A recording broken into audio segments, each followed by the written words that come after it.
Hey, it's Eden here. So, last month I was browsing on Facebook and I found this really cool fundraising event hosted by this group called Rainbow Brick Road. They're a private sponsorship group in Ottawa, and right now they're raising money to relocate a couple from the Middle East to Canada. And over the last month, I got to know one of the members, Jeffrey Kwan. He feels a special connection to Rainbow Brick Road because his parents immigrated to Ottawa as refugees back in the 70s. And now, Ottawa is a place where Jeffrey calls home. My name is Jeffrey Kwan. I am currently working as a psychologist at the Government of Canada, and I also teach part-time at the University of Ottawa. Towards the end of the 70s, my parents had to leave Vietnam, where they were born and raised, due to political tensions and ethnic tensions. Depositing as many as 1,000 people a day onto this quayside. These folks are from Vietnam.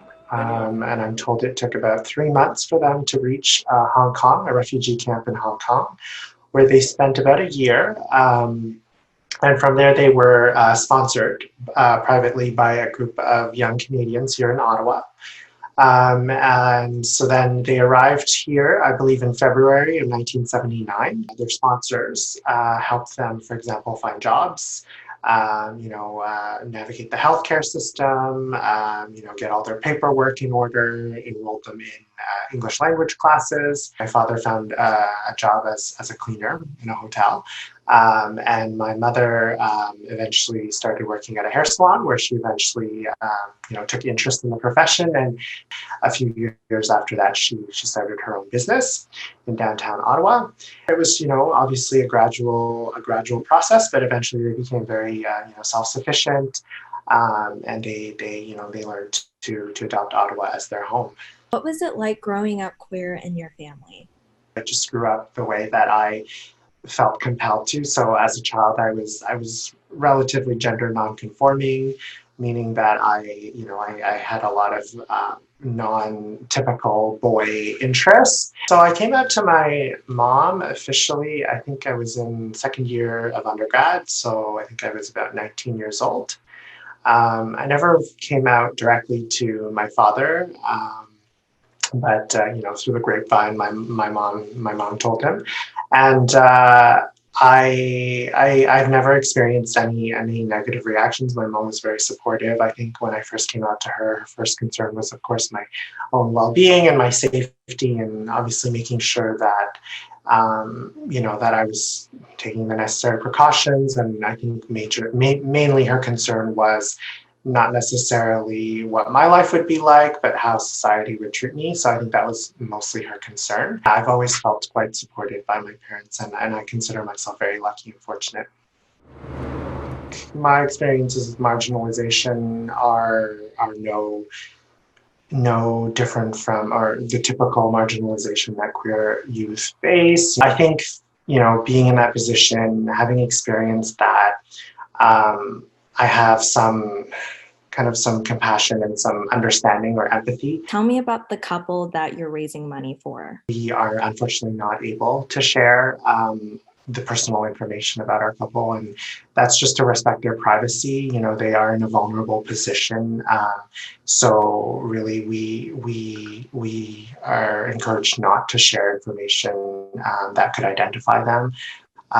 So the most I can really say about our couple is that they are from the Middle East. They are facing persecution based on their sexuality. And as a result, they are looking to come to Canada to establish themselves in a new home where they can feel safe. How are you getting people to invest in the couple when they know very little about them?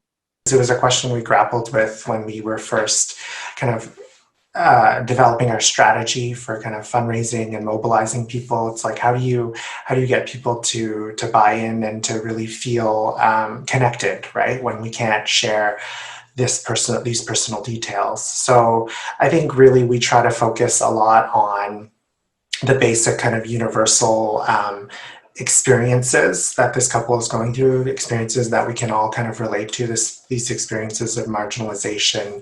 In some ways, I've been asked by my group, for example, to kind of sometimes be a vehicle, to be a more personal face to the cause of, being a refugee, being the child of refugees myself. Sponsorship through private sponsorship, which has allowed my own family to come to Canada, to establish themselves and to have, very fulfilling lives, and to allow me to have such a fulfilling life and all the privileges that I enjoy.